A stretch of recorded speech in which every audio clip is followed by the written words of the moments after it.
is primarily focused on promoting regional stability and security and advocating for a peaceful resolution to the conflict, 100% aligned with the European Union. But Azerbaijan's goal seems to be the complete extinction of the Armenian ethnic, cultural, and religious element in the whole region. A sustainable cooperation regime is not possible, in my opinion.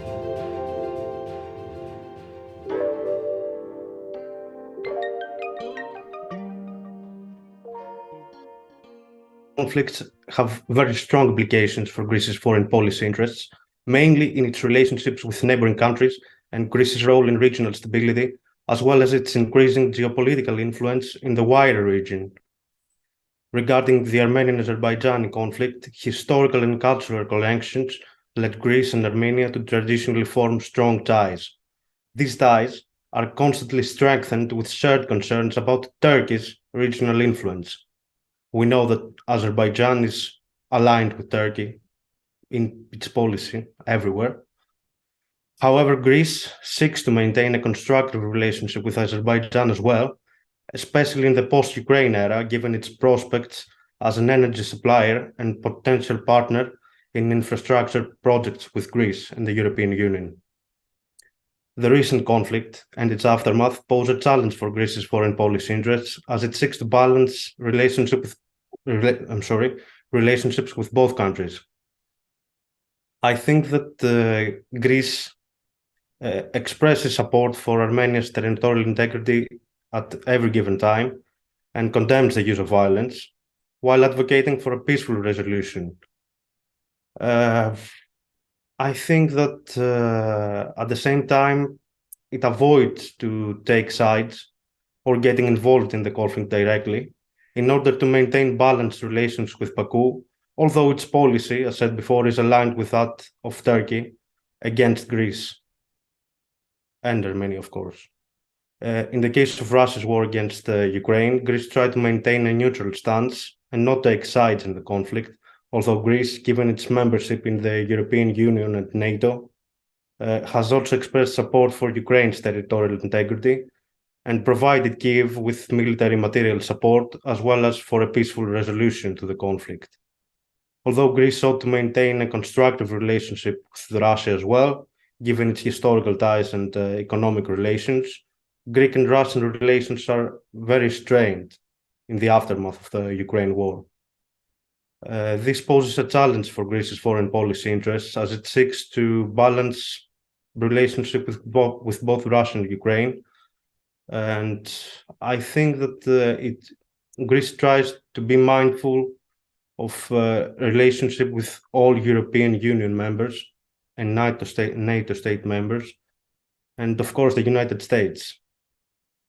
But United States try to have a bigger footprint in the South Caucasus and the wider region because of Russia and China as well.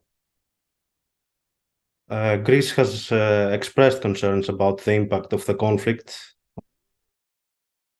on regional stability, particularly in terms of energy security and migration flows. In terms of threats and opportunities, the Armenian-Azerbaijani conflict and Russia's war against Ukraine as well present both risks and opportunities for Greece. The risks include the potential for instability and conflict in the wider region, even the risk of being drawn into the conflicts directly, provided we see the diffusion of those conflicts in Eastern Europe. On the other hand, those conflicts present opportunities for Greece to play a constructive role in promoting regional stability and building bridges between different actors in order to increase its regional and international influence and its geopolitical footprint. Well, the conflict has heightened security concerns for all countries in the region, particularly in terms of border security and the risk of wider armed conflict. On the economic sector, the region is very rich in natural resources, including oil, gas, and minerals, which makes it a very attractive target for foreign investment and trade. The region is located at a strategic crossroads between Europe, Asia, and the Middle East, and is therefore subject to competing interests and influence from various external powers, from Europe, the United States, Iran, and of course China. In terms of which countries are most active in the region, it is very difficult to make a definitive statement, as the situation is evolving by the day. Russia historically played a significant role in the South Caucasus region and continues to be a major player in the region today, although Ukraine keeps its focus on its western border. Russia traditionally had close ties with Armenia and has sought to maintain its influence in the region through various means, mainly military and economic support, in the past at least. The United States and European Union, the collective West, have expressed huge interest in the South Caucasus, particularly in promoting regional stability, security, and democratic reform.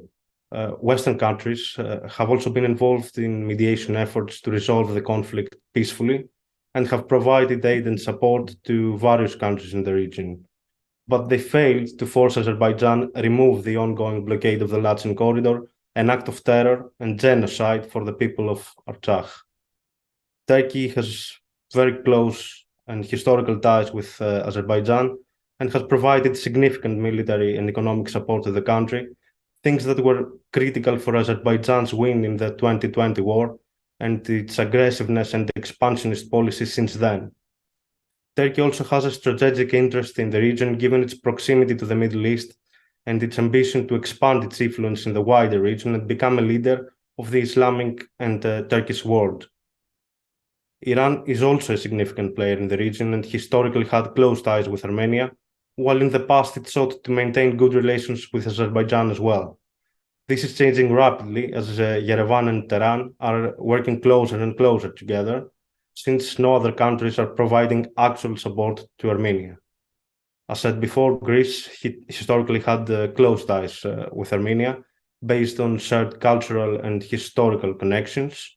But unfortunately, Athens, while it condemns Azerbaijan's aggression and hideous war crimes against Armenians, fails to become a leader in imposing sanctions for such acts, although Greeks and Cypriots were also victims of terror and genocide not so long ago. Overall, yes, new algorithms of relations are being shaped constantly in the South Caucasus and are very complex and evolving by the day.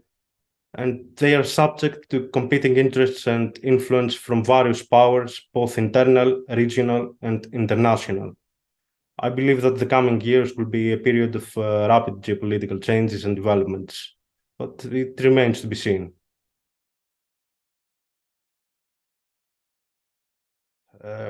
Greece's agenda is primarily focused on promoting regional stability and security and advocating for a peaceful resolution to the conflict, 100% aligned with the European Union.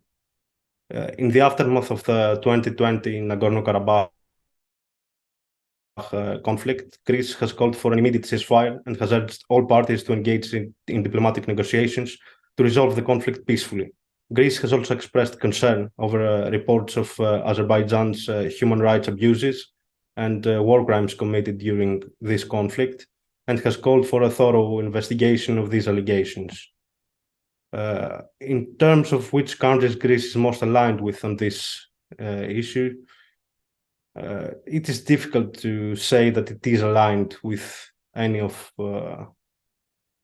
both countries. However, Greece is generally aligned with Western countries in advocating for peace and diplomacy.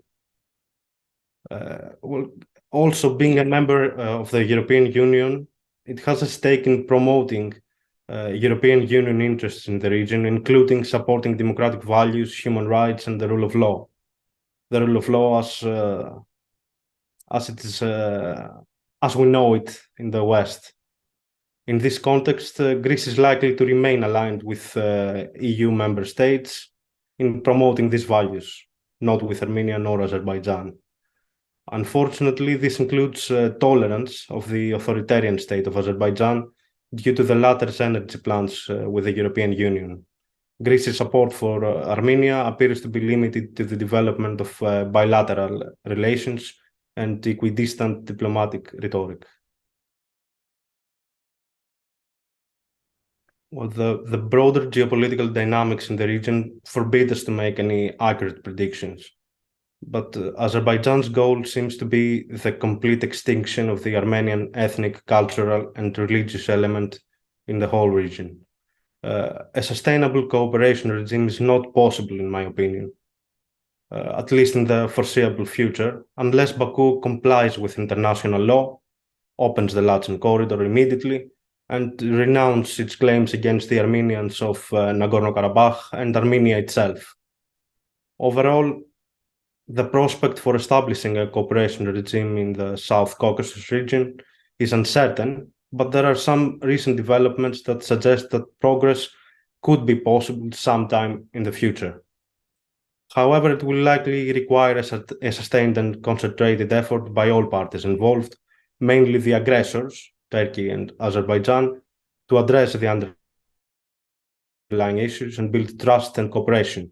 The 2020 war, when Azerbaijan, backed by Turkey and Islamic mercenaries, attacked Artsakh, and then in 2022 September, when the territorial integrity was violated by Azerbaijan, with an ongoing occupation of Armenian territories in the south and southeastern parts, following the blockade of the Latin corridor, they are all acts to resume the genocide of the Armenians, an ideological remnant of imperialist, authoritarian, and corrupt regimes of a very dark past. Russia is now focused primarily on Ukraine.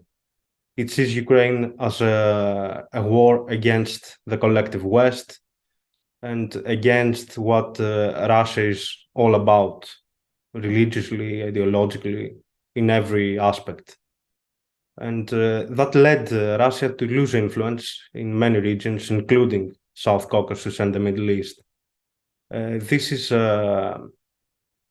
Russia's place. I think it's going to be threatened by either China or Russia.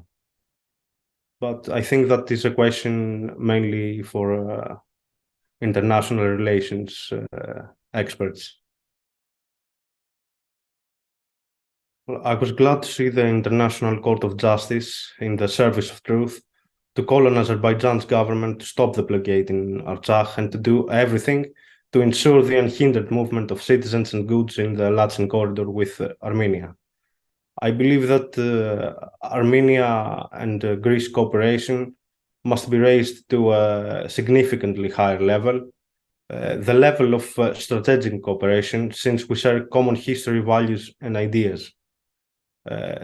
This could be a trilateral form with Cyprus as well. What Athens and the West must do is defend Greece, Armenia, and Cyprus so that they shield themselves from authoritarian and expansionist actors such as Turkey and Azerbaijan. At the official level, Greece has expressed concern about the ongoing blockade of Nagorno-Karabakh by Azerbaijan, which has caused a significant hardship for the residents of the region. In a statement issued in December 2022, the Greek Foreign Ministry called on Azerbaijan to ensure free movement in the Latin corridor and emphasized on the need for the local population to be protected from difficulties and dangers. Greece has consistently advocated for a peaceful resolution to the conflict between Armenia and Azerbaijan and has called for the unblocking of communication routes and the reopening of economic ties between both countries. Greece has expressed support for efforts by the international community to facilitate negotiations between Armenia and Azerbaijan and has called for all parties to work towards a durable and peaceful settlement of the conflict. The lengthy blockade of Nagorno-Karabakh by Azerbaijan, along with other forms of pressure, violence, and psychological oppression, are what makes a peace treaty between the two countries impossible. This burdens Azerbaijan alone, as it undermines the trust necessary for a durable settlement. I personally hope, though, that peace will be possible and the region will finally prosper and become a pillar of peace, development, and prosperity in the crossroads between Europe, Asia, and the Middle East.